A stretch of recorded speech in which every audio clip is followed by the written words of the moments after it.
What's up, everyone? I'm Virginie from Better Music, and this is my podcast, Better Minds, a place where we will get to be ourselves and talk about life, our struggles, our health, and of course, music. Thank you so much for listening.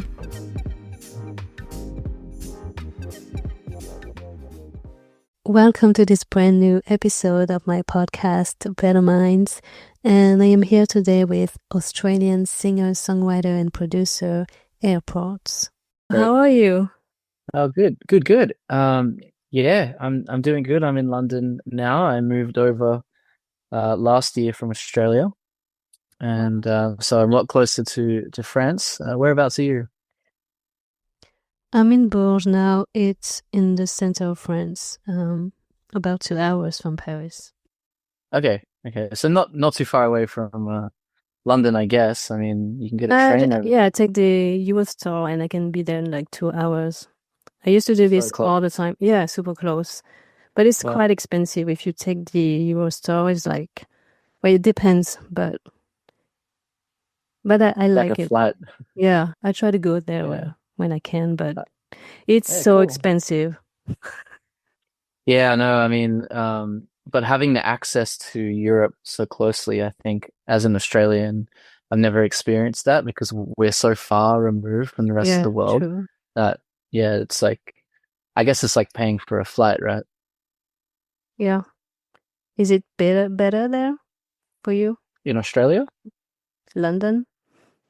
London, I would say, is better than Australia for the music industry and building a career, because there's so many more people. There's a lot of scenes for different sounds, and I think Australia, we just like, it's a beautiful place, Australia, and it's a chill lifestyle. It's really relaxed, easygoing, good weather, depending on where you live, and it's nice. But I feel like London is such a good city because it connects to the rest of the world so easily, True. and people from all over the world live here. It's a lot better for networking, in my opinion, and yeah, building a career. I think because of the economy to scale of people, population density, there's more work, so to speak. Mm-hmm. Well, I'm glad you made the move. It's Yeah, great. it's a big move. I mean, and it's a lot more expensive here than Australia, that's for sure. So it's definitely a commitment, but I think I know a lot of Aussies who have gotten really serious about their music and have made the move, and it's a good move to make. Mm-hmm. Yeah, you have a lot of artists there and just close to Europe in general, so that's good. Yeah. Yeah, exactly. I haven't been to France yet, but I'll need to come over and see. Ah, I'm always in France. I've been in France since forever, so you gotta come. Yeah, Come to Paris. yeah. It's funny. A lot of people want to get out of where they grew up. I think. Like I talk to Londoners, and they're like, "Why would you leave Australia? I want to go to Australia." And then I talk to Aussies, and they're like, if they're doing music, they're usually like, "I'd like to get out of here and go somewhere bigger with more people." I'm in a small town and I love it because I like the Mm. quiet. When I need, Mm. the busy life, I go to Paris from time to time. It's not far. Mhm. And I can go back to LA if I want to, but not Oh, right cool. now. Yeah. I guess it depends, your personal need. I think if you're more introverted, like small towns are so good. I like being in small towns sometimes if I just want to focus and work. And then for socializing, I want to go to a big city, just like you said, with going to Paris or LA. Yeah, I like it. I like it that way. Can Yeah, you believe it's our good. first interview was in 2020? I know how the world's changed, how everyone's changed, I think. Yeah, what have you been up to? So I guess a lot of like growing and learning who I am, and figuring out where I want to be, and as we said, like making a big move to the other side of the world. Further figuring out my sound and what I like to make in my music, and the last two EPs I put out this year and last year I feel a lot closer to that. So I've gone in much more of like a rock meets EDM or electronic music direction. Um, I believe the song that we covered in 2020 was Loser, and that was like a Yep. pop song, but it was getting slightly closer to my roots in pop punk. And Yeah. now I think I've lent a lot more into rock music, which is kind of what I grew up on. I love it. I love the Mm. last project like with the No, thank you. I forgot the name. With Laminar, Yeah. he's a drum and bass producer. Yeah, he's from Reading, so he's not far from London. And we connected a few years ago when I wanted to work with some drum and bass producers because I wanted to try mixing it with pop punk. And I found him, and he also wanted to do the same kind of genre mash, so it was perfect. And we've written a bunch of music together since. And It's yeah, we're so very proud of that good. EP. It's so Thank you. unique. I love it. Thank you. I Thank have you. to play it again, but yeah, it's so good. That's nice to hear. I appreciate that, and I appreciate hearing that it's unique. I think Well, because you've evolved we, so much since Loser, so it's been like almost 5 years. thank you. Uh, thank you for always supporting me as well and sharing my releases. I It really means a try, I lot. try. I don't always see everything, but I No, that's try. okay. There's a lot of artists to keep up with. Yeah, you can reach out sometimes and just let me know about new songs and all that. Thank you. So make sure to listen. Thank you. So what else? How about health? Health, yeah. So, I don't know if we've covered this in our previous interview, but I've been treated for a ultra rare blood disorder called PNH for like well over 10 years. And Wow. yeah, and that is an immune disorder where the red blood cells are produced with the wrong markers, and there's a antibody that destroys them and thinks they're bad. So at first I had a lot of like red blood cell breakdown and losing blood, and it can lead to things like organ failure. And I actually had kidney failure early on from that, but got through that. And since then, I've been on a special chemotherapy. It's not like cancer chemo, but it's like a specialized drug that I get every few months, and it basically stops the antibody from destroying the blood cells. So it allows me to live quite normally. Sometimes I experience like chronic fatigue, but I'm doing pretty good considering. And it's been a big been a big thing around travel for my life. So I used to get the treatment every 2 weeks. So in Australia, I could only I had to go to hospital every 2 weeks to get the drug. But so what that meant was like if I went internationally to travel, I had to come back within 2 weeks. So it's like if I went to America or something, I have to come back in 2 weeks. So it was very restricting for travel. But now I'm on one that lasts a few months, thankfully. So I have a lot more travel freedom. And also one of the reasons I moved to London was because we have reciprocal healthcare between Australia, England, and Canada and New Zealand. So when I got my visa, I was able to get the same chemotherapy here in London that I would get in Australia, which was really cool as well because I couldn't get it in, say, America because it would just cost like a fortune way too much because of the healthcare system. Yeah, so very lucky that the UK has it. Yeah, that's true. What did you feel the moment you knew you had this disease? It's kind of hard to pick. So originally when I was a kid, I had another one called aplastic anemia, and I got really sick once with the virus, and then I think it got to the point where I fainted, I passed out, and then they did a blood test, and then they looked further and it was like, you've got this thing. And then I got better from that in years to come, and then years after I was better, I then got sick again, similar situation. I got sick, got a virus, passed out, and then went to hospital. And then they looked further and were like, you've got another blood disorder. So I don't know why it happened twice in a row the Crazy. same way. Yeah, so and then when you go through it, it's like anemia is like you're feeling chronic fatigue, you don't have energy, you're losing blood, you're going pale. With this one with PNH, it's a little different. So I have enough blood, but it's just being destroyed, and then leaving my body. So it's it's different symptoms, but quite similar in the way that you would have like chronic fatigue, a loss, like less energy, um, compromised immune system as well. Mm. So, but yeah, I mean, it was so long ago. Um, I think it was just I just got sick, and then they figured it out. Well, that's a good thing though, because you get a Yeah, treatment. yeah, And were you yeah. doing things differently in your life, like eating different type of foods? I mean, it's been so long over so many years. I've changed my diet a lot of times, but in recent years, I keep trying to optimize.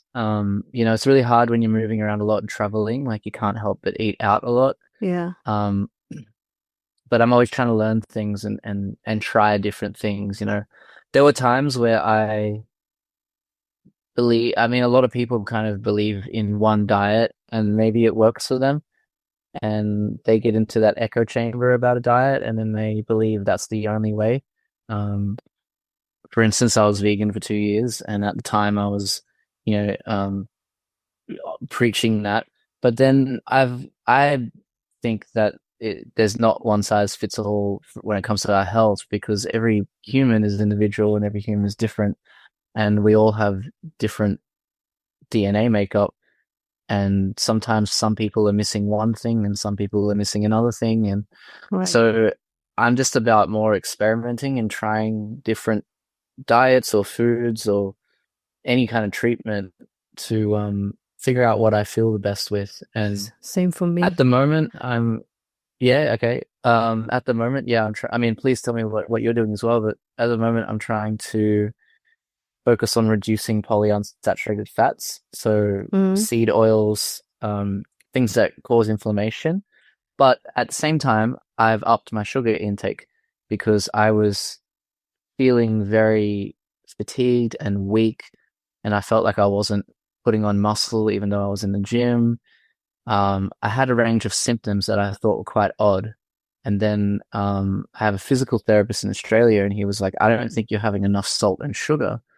And it's really interesting because a lot of people tell us that those things are bad Mm. when we actually need them.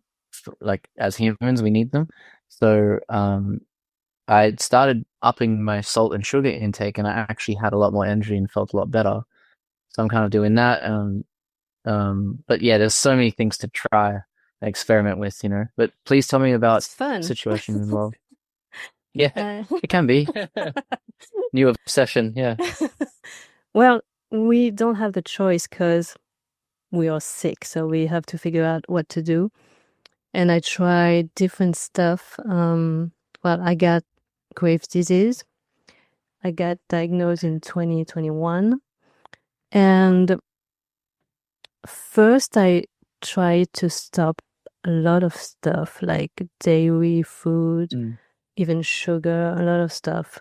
And right now, I'm just eating a little bit of everything because I realized that Mhm. we need everything. And I feel so much better now. And I work Okay. out a Good. lot. Good. Good. Yeah, yeah. Can you tell me about Graves' disease? Well, it's an autoimmune disease that links the thyroid here. And you have basically, I'm just super active inside. Like my mind is always on the go all the time. And I didn't have a lot of, symptoms, but I couldn't sleep much. What else? Mm. I had heart palpitations, like all the time, was driving me crazy. And then Wow. I got a treatment for that. And then like 2 years ago, I realized that this treatment was making me worse. So Wow. Yeah.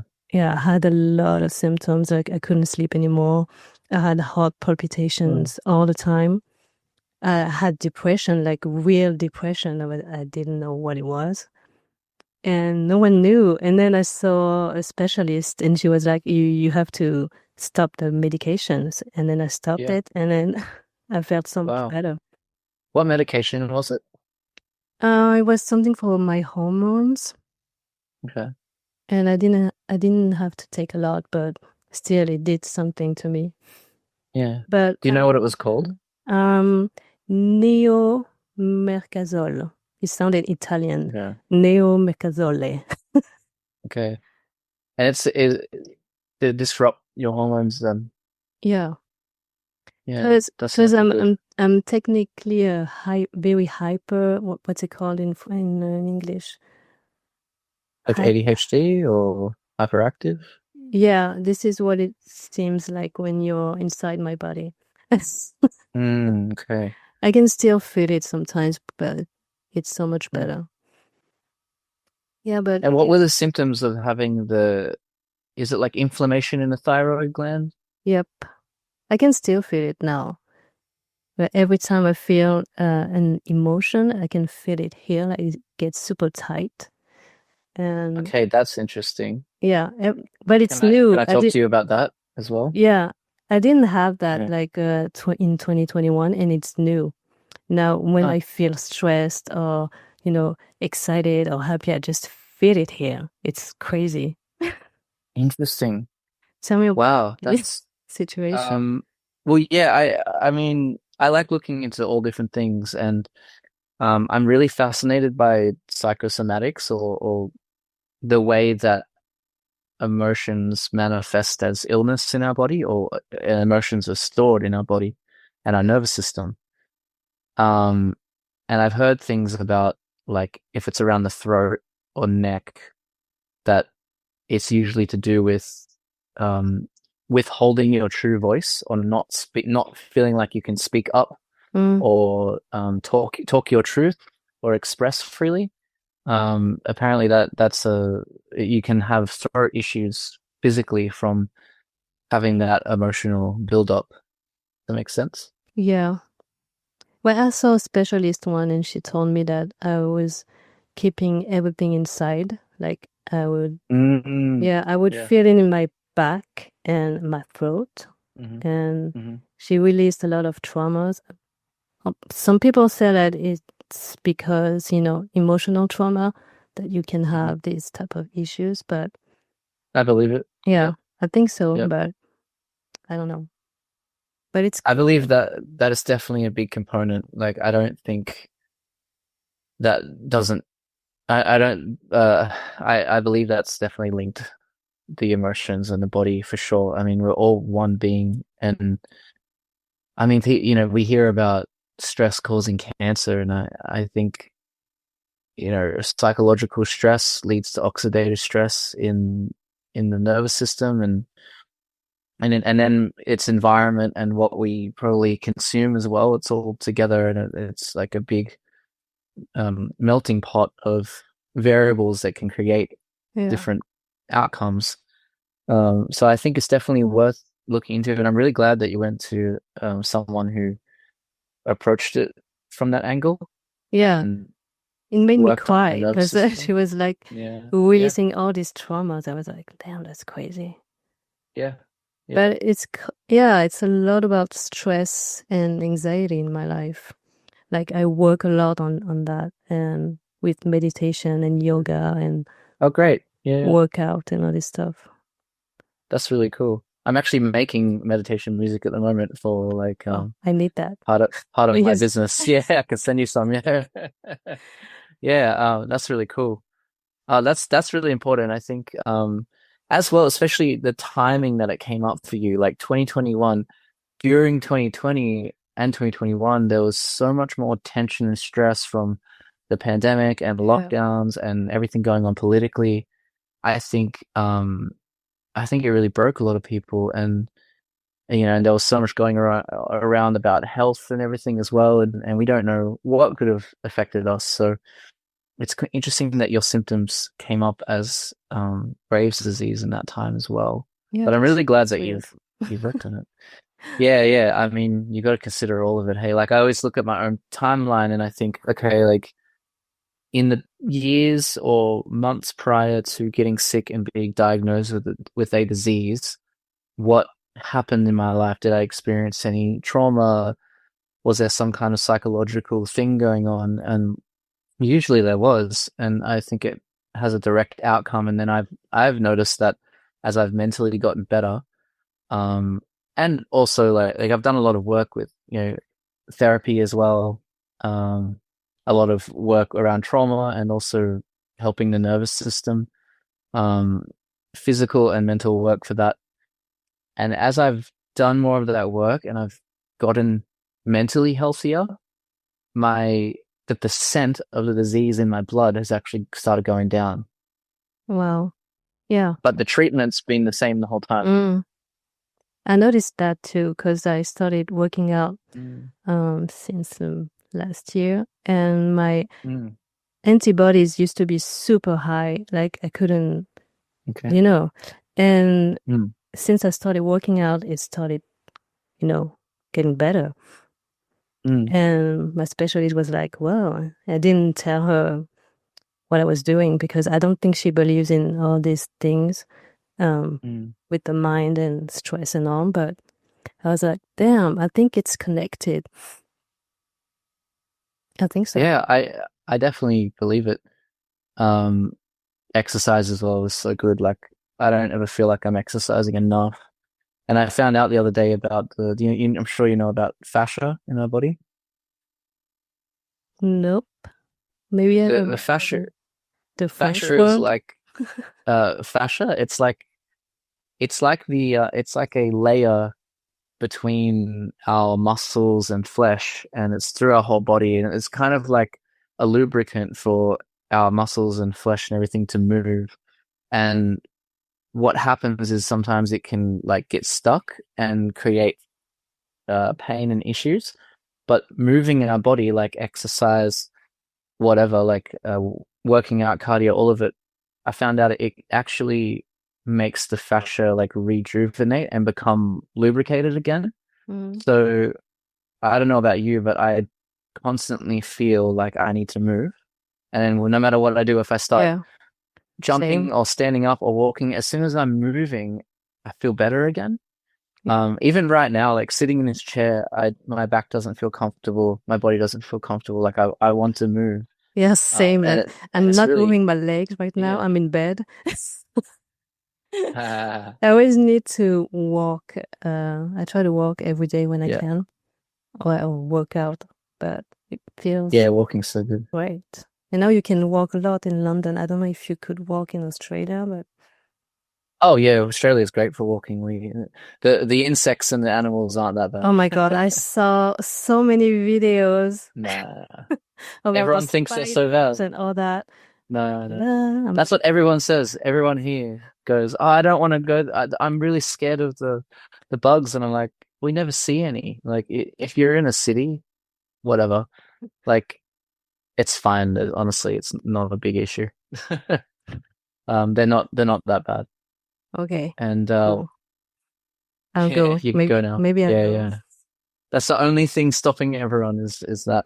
And maybe the heat in some areas, it can get really hot. It's a bit too far from me too. It's very far. It's like a 22 to 24-hour flight. Oh no, it's not for me. So you do that you do that in 2 days? Yeah, but I try to stop in Asia now every time because wait, are you Chinese? I'm Laotian. Okay. I'm half Chinese and I have family in Malaysia. So I try to stop halfway on the trip to go to Malaysia to see them. Or I mean, last time I came back I went to Japan and Korea like on the way because it's better to stop halfway on that big trip. And adjust to time zone as well. Nice. Asia. Do you go to Laos much? No. I only went there once, like in 2016. I was a kid. I want to Okay. go. I want to go back, but on my own. I went there with my dad, and we only visited family. I didn't do much, so I was like sitting and waiting. Yeah, yeah. Yeah, But it's cool to explore now. I think as an adult, like just get out there and see the world, you know? yeah, yeah, I want to do that with one of my friends. She wants to go.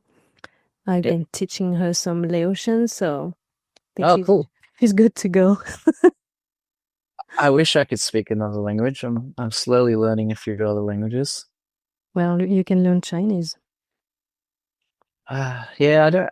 I should. I would like to learn it, but I mean, my family all speak English, so there's no point.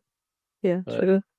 um, yeah, I'm learning a little bit of German actually at the moment because I end up working more in Germany, so I tried visit my that. partner who's German. I tried the Yeah, German. Yeah, yeah. I you're kind pretty of close. I understand some words and the simple words, but I used to watch German shows back in the day. Like I would just watch them in German. Nice, nice. I should start doing that for sure. German is Uh, fun. I like it. Been fun to learn. Yeah. So, what's happening with better music? What's the plan now? Podcast. That's the plan. Good. 'Cause I Yeah. need something new. I was Yep. getting It's more I was fun as getting well. You get bored. to Yeah. connect. I was Yeah. I was getting so bored. I needed something else. Mhm. I wanted to make documentaries, but I can't do this because I have to travel and you need money Mm. and you need people to do that. But Mm. You podcast can is build there with easier. the podcast. Yeah, yeah, yeah. And I think it's just such a good way to connect and you can make content out of it. It's really good. Yeah, I'm gonna try to record a lot of that and we'll see. Great. I didn't think much. Fair enough. Yeah, well, thank you for including me on the podcast. No problem. I'm so glad you said yes. Uh, it's good. And I like talking about a few other things, you know, like especially the health and well-being. I think it's very important. It's very relatable to creatives, Yeah, we don't people talk in about it music. too much. I think people talk about mental health, but I don't know how deep they really go because I mean everyone's got a separate journey, but um, I almost feel like songwriters anyway and artists and musicians, there's so much almost like art that comes out of pain and angst and True. issues and it's almost like it's a weird balance to be like, oh yeah, I'm healing, I'm doing good. Well, it's like, how's that going to write you a good song, you know? But it can, and so yeah, it's a really weird thing because so I was my last the EP before the last one, the one that came out last year, Everything We Know. So that is about um that's kind of about that. It's like relearning everything you know, like unlearning and relearning and you know, like changing your neuroplasticity, unlearning trauma, getting rid of stored emotions, and realizing that life is like not the way that you thought it was the whole time. Um, Essentially learning to be happy again and safe within yourself. Mm, And I think a lot of creatives like are going through or could go through this journey because I think um, especially musicians, artists, writers, a lot of great songwriting and art comes from pain, and a lot of us carry emotions around or have gone through really deep emotions. Um, and just exploring, like learning to kind of let go of it all, but not forgetting it in a way. Does that make sense? It's kind of yeah. like, it's almost like forgiving but not forgetting your your pain. Wow. because we can still draw inspiration from remembering it, but we have to not live in it anymore, if that makes sense. Because if you live in it, it affects your health. True. Crazy. Oh, wow, that Yeah. was deep. So, what advice would you give to anyone suffering with any kind of disease?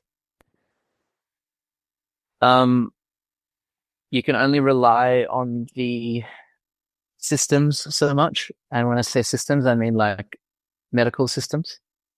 Um, I really believe now that health or illness is not just something that is completely physical that you can just solve with a medication or a treatment. Sometimes you can. It's like, obviously, if you've got a broken bone, you want to go to a Mm, doctor and you want to get it in a cast and everything and let it heal. But with things like immune disorders, I believe it's deeper. I believe there's psychological connections, and I believe it's a mix of um, environment or what we consume and our emotions. So I think, like, for anyone who might be sick, like, yeah, go to your doctors and all that, but go go beyond that. Like, you have to do more work yourself to true. be like, am I holding on to anger?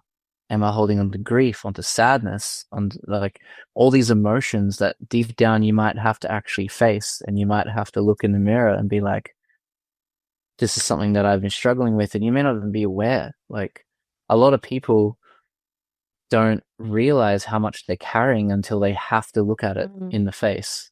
And then they realize, oh, I have vices and maybe it's addictions or like things that cover it up. Like, we live in a world where we're overstimulated. It's so easy to never have silence. We can go on our phone, we can scroll, we can watch shows, we can play games, we can chat to people, we can do everything and never have to be alone with ourselves because there's always a distraction. mm, But I think all the answers are in just being quiet. And you know that through meditation, it's like being with yourself, being present.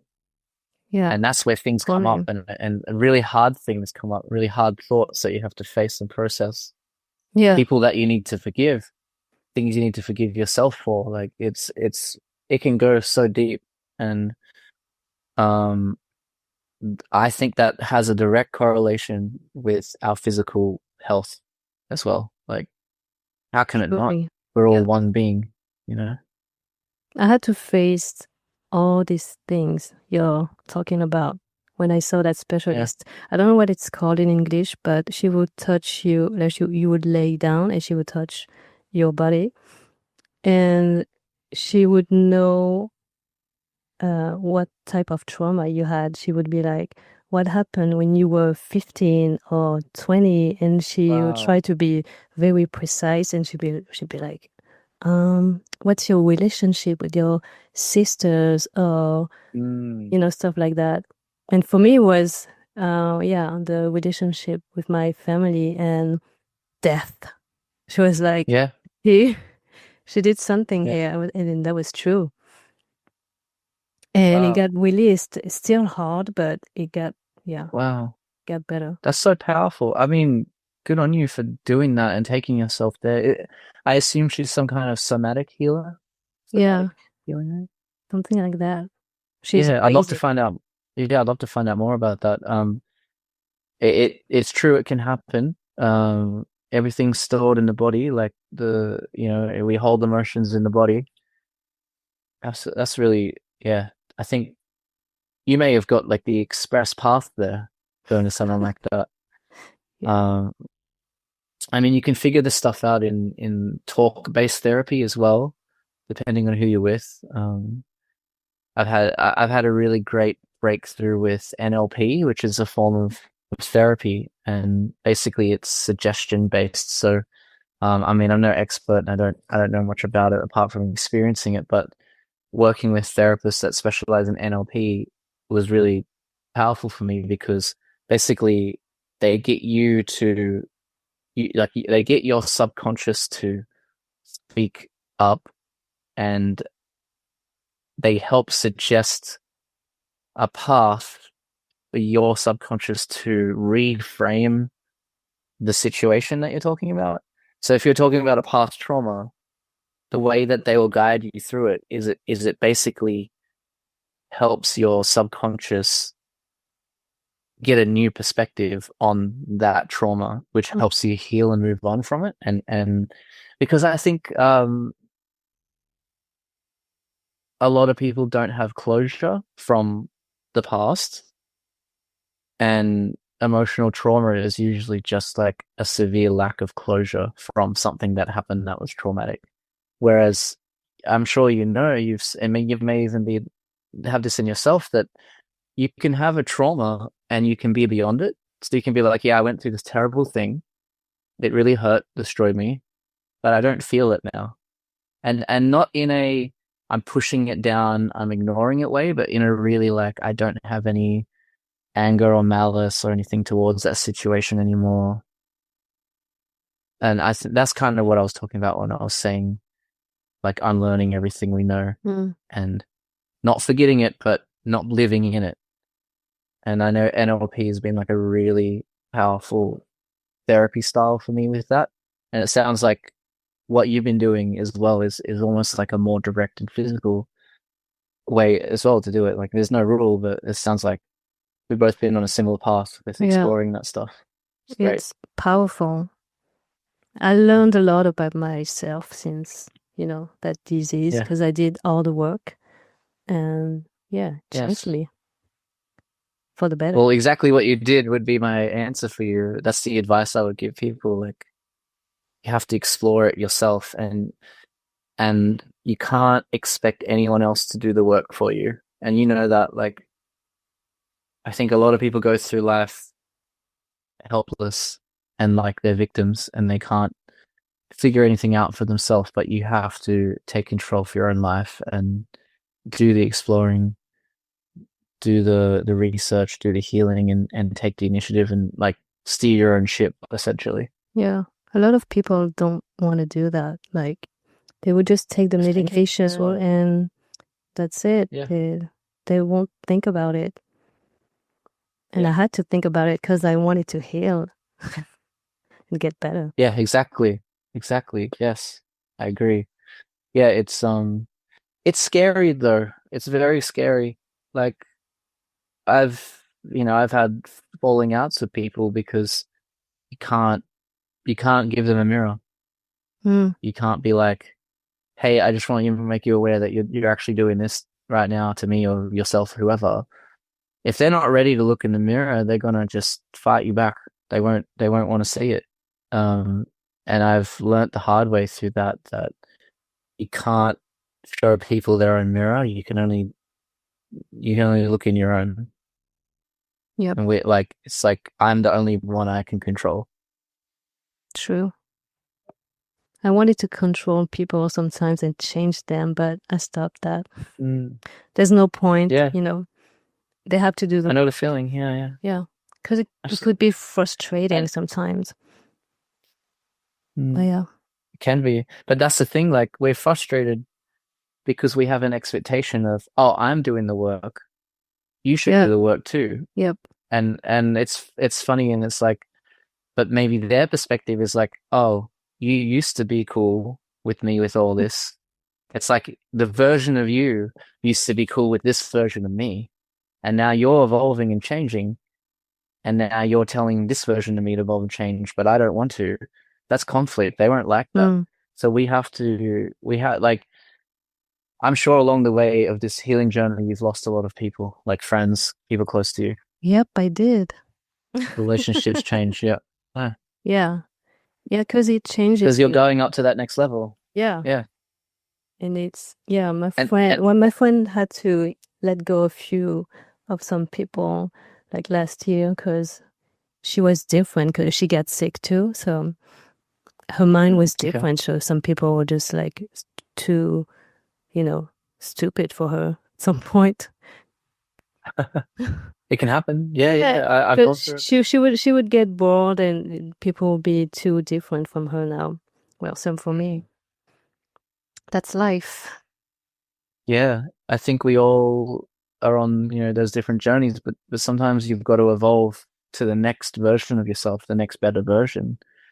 And some people aren't on the same path to do that themselves, and you've got to leave them behind. Like, if you look up on YouTube, Snoop Dogg Closing the Gap, literally Snoop Dogg explains that like you can't, if you're elevating and you want to be around the same people, they need to elevate too.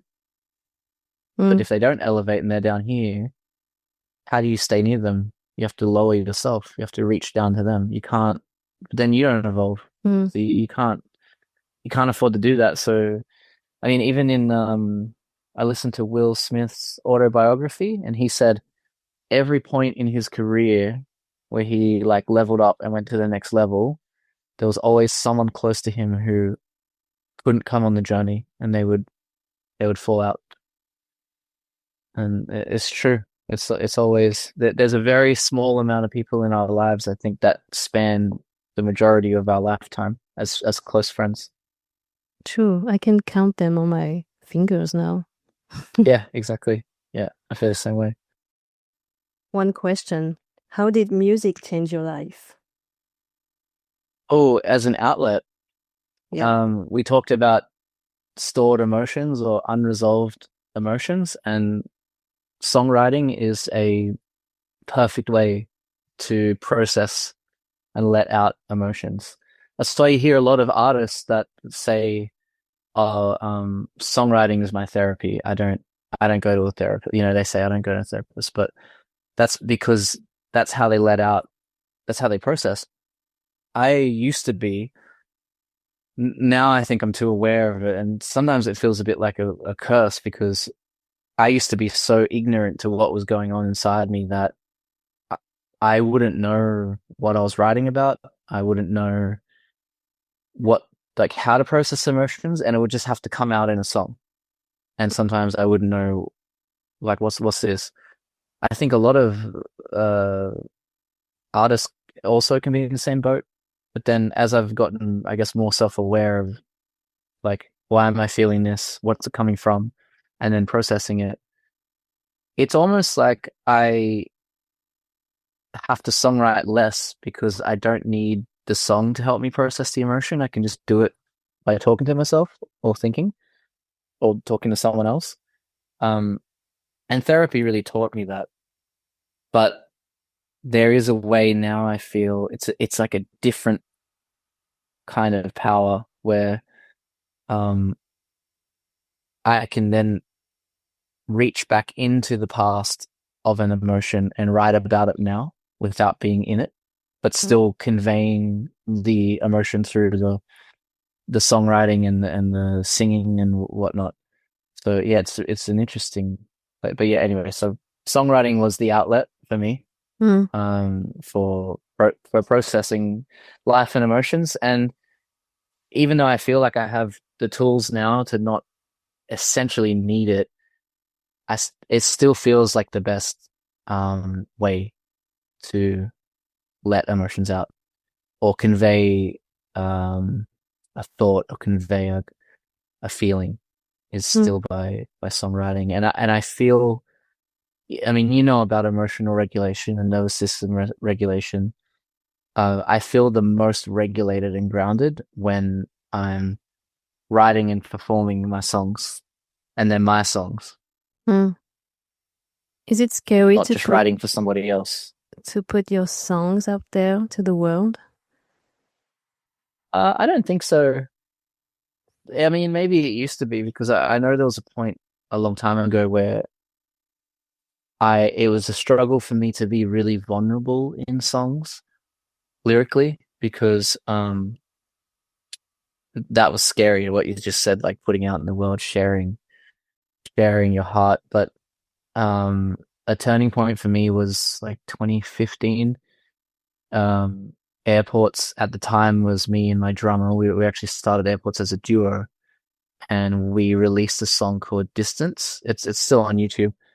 And that was the first time that I felt I did a vulnerable song, because all the songs before that were kind of just like fun. But this was like a painful song. Like it was about, the song's about vulnerability, and have a Brene Brown sample in the bridge about vulnerability. And when that came out, it was scary, but then so many more people connected to it. And I'd gotten more messages than ever about people like really feeling the song and connecting to it and it helping them. And that was when I was like, wow, this is the right thing to do. Like this vulnerability thing is exactly what I'm meant to do as an artist. Like Yep. this is my job, is to be vulnerable and say the hard things. So, yeah, it's now it's not scary now. It's the way now. Like I'm almost kind of like, the more vulnerable, the better. Exactly. The more it will connect. Yeah. That's what And that's, I think yeah. a lot of artists, a lot of artists don't take that risk, you know. And do you have any upcoming projects? I am just writing new material. I wanted to give myself time to really get a lot done and not rush putting things out because I just want it to be consistent and really good. I'm really proud of the last 2 EPs that came out, but those songs were like years in the making. Quality first. It's mostly not. Yeah, quality first. Yeah. So I just want to get like more consistent at outputting good ideas and good songs, and then picking those and putting them out. So yeah, I'm just writing right now. I don't really have a plan. Like I'm starting to play more shows again. So I have a show coming up 30th of May in London. Yeah, I saw that. Supporting Aviva. Yeah. Amazing. So she's also an Australian artist. Oh, cool. So it's time to end this conversation. Thank you so much for joining me. Any last words? It was just nice to have a chat about lots of things. Like I know I yap a lot, but no, you don't. Trust me, I really you don't. appreciate you talking about health. Thank you. Thank you so much for doing this. No, thank you. And I appreciate you opening up about the health stuff. I think it's a very important conversation to have that can definitely help a lot of people. I needed that. I love these conversations. I love talking about health because we don't talk about it too much.